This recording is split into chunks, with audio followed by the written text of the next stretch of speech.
अंतरिक्ष में गई सास बहू। मम्मी, आप इतनी अच्छी एस्ट्रोनॉट हो, फिर ये अर्ली रिटायरमेंट क्यों? क्योंकि बचपन से मेरा बस एक ही सपना था, जिसके लिए मैंने लाइफ में बहुत कुछ खोया और छोड़ा। लेकिन अब इस अर्ली रिटायरमेंट के जरिए मैं बस तुम दोनों के साथ और पास रहकर बिना किसी हड़बड़ी के जिंदगी जीना चाहती हूँ। सास की बात सुनकर काजल मुस्कुराकर चली जाती है। उसी शाम ऑफिस से घर वापस आकर अजय अपनी मम्मी के पास बैठता है। मम्मी, क्या हमारी स्पेस ऑर्गेनाइजेशन कोई नया स्पेस मिशन प्लान कर रही है? क्या मिशन है, बताओ ना मम्मी। हे भगवान, शरीर इतना बड़ा हो गया लेकिन दिमाग आज भी बच्चों से गया गुजरा है। घर में आया नहीं कि सवाल शुरू। तो तुम जवाब दे दो ना। मैं क्या जवाब दूं?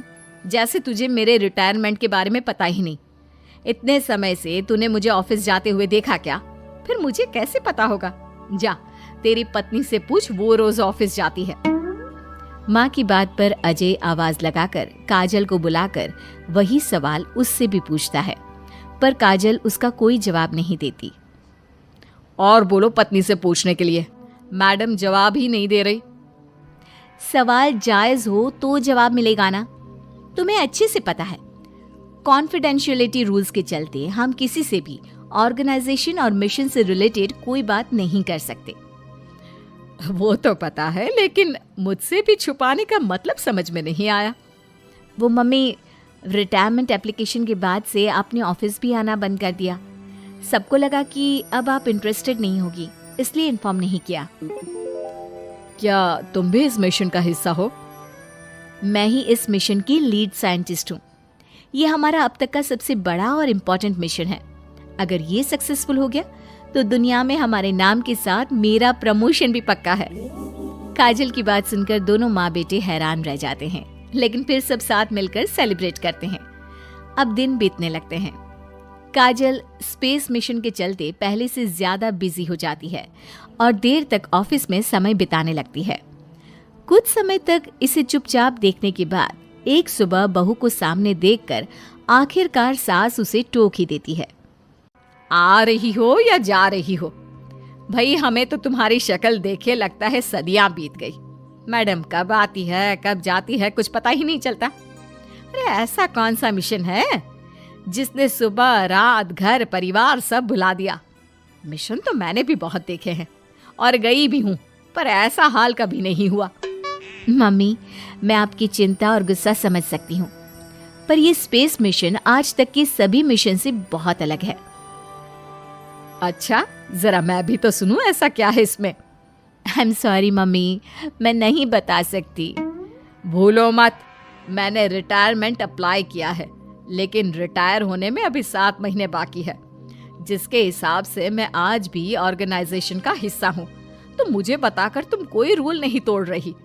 मुझे सब याद है मम्मी, और मुझे ये भी पता है कि अगर आप साथ दें तो मिशन के लिए बहुत बड़ी मदद साबित होगी। पर सीनियर्स ने रूल बनाया है कि इस मिशन की इंफॉर्मेशन सिर्फ उन्हीं के पास होगी जो इसका पार्ट है, और मुझे तो उन्होंने खास अपने पास बुलाकर ये समझाया था।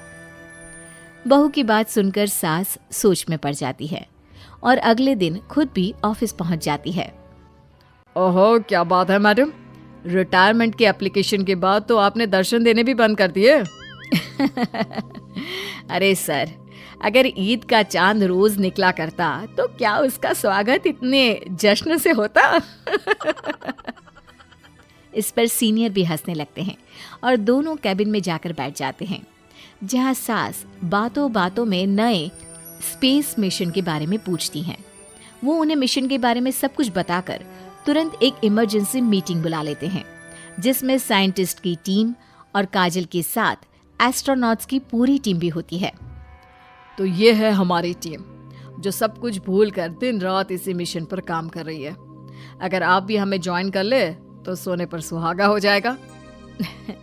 अगर आप मुझे टीम में चाहते थे तो पहले कांटेक्ट क्यों नहीं किया? आपने स्पेस में ना जाने के फैसले के साथ डेस्क जॉब का भी इनकार कर दिया और अर्ली रिटायरमेंट के लिए अप्लाई कर दिया, और फिर पिछले 1 महीने में किसी के साथ कोई कांटेक्ट भी नहीं हुआ। इसलिए हमने सोचा शायद अब आप ब्रेक लेकर इस सब से दूर रहना चाहती हो। और इसीलिए किसी ने आपको परेशान करना सही नहीं समझा। बात तो आपकी सही है, फिर भी एक सुझाव देना चाहूंगी। ये जो आप कर रहे हो ना, ये मिशन नहीं, साफ सुसाइड है। एक साथ इतने सारे लोगों को स्पेस में 6 महीने रहने के लिए भेजना आसान काम नहीं है। और ये बात मुझे आपको समझाने की जरूरत नहीं होनी चाहिए। हमें सारे कॉन्सिक्वेंसेस, स्पेस नेचर, मिशन की मुश्किल सबका पता है, और ऐसा करने वाले हम पहले नहीं हैं। इसलिए ये भी साबित है कि काम हो सकता है। आप सिर्फ एक एक्सपेरिमेंट के लिए इतने सारे लोगों की जान और मेहनत को दांव पर लगाना चाहते हो, जिसमें सक्सेस रेट भी मुश्किल से 1% है। बहुत देर तक इन्हीं सब बातों पर बहस चलने और काजल की सास उर्फ ऑर्गेनाइजेशन की सबसे एक्सपीरियंस्ड एस्ट्रोनॉट को बहुत देर समझाने के बाद भी जब वो राजी नहीं होती, तो ऑर्गेनाइजेशन के सीनियर्स को उन्हें घर वापस भेजना पड़ता है। लेकिन उसी के बाद से न चाहते हुए भी सास मिशन के बारे में सोचना बंद नहीं कर पाती। इसी तरह 1 हफ्ता बीत जाता है। माँ, जब घर में बैठकर भी मिशन के बारे में ही सोचना है, तो इससे अच्छा है कि वहां जाकर इस सोच के जरिए उनकी मदद ही कर दो। उन्हें ऑफिस में नहीं, स्पेस में जाने के लिए मेरी जरूरत है। वो चाहते हैं कि मैं हेड एस्ट्रोनॉट बनकर बाकी सबके साथ स्पेस में जाऊं। वाओ, रिटायरमेंट से पहले आखिरी असाइनमेंट की तरह इससे अच्छा और क्या हो सकता है माँ? आपको हाँ बोल देना चाहिए। उस टीम में एक मेंबर काजल भी है। अगर हम दोनों ही चले जाएंगे तो तुम अकेले कैसे रहोगी? वहां से जिंदा वापस आने की कोई गारंटी नहीं बेटा। अब भी हमें भेजना चाहते हो क्या? जिस दिन से आपको पहली बार स्पेस में जाते देखा है, तभी से ये डर और पॉजिटिविटी दोनों साथ लेकर जीना सीख गया हूं। आप जाओ माँ, मुझे पूरा भरोसा है आप दोनों वापस भी आओगे और देश के साथ मेरा नाम भी रोशन करोगे। बेटी की बात सुनकर माँ के अंदर हिम्मत आती है और वो एक बार फिर स्पेस ऑर्गेनाइजेशन पहुंच जाती है, जहां उसके फैसले से सब बहुत खुश होते हैं और स्पेस मिशन की तैयारी पहले से ज्यादा जोश में शुरू हो जाती है। कुछ ही समय बाद दोनों सास बहू स्पेस में पहुंच जाती हैं। आखिरकार आज मेरी साइंटिस्ट बहू एस्ट्रोनॉट भी बन गई। सिर्फ स्पेस सूट पहन लेने से कोई एस्ट्रोनॉट नहीं बन जाता। मैं साइंटिस्ट हूँ और उसी में खुश हूँ। अगर मिशन की रिक्वायरमेंट नहीं होती तो शायद कभी यहाँ आती भी नहीं।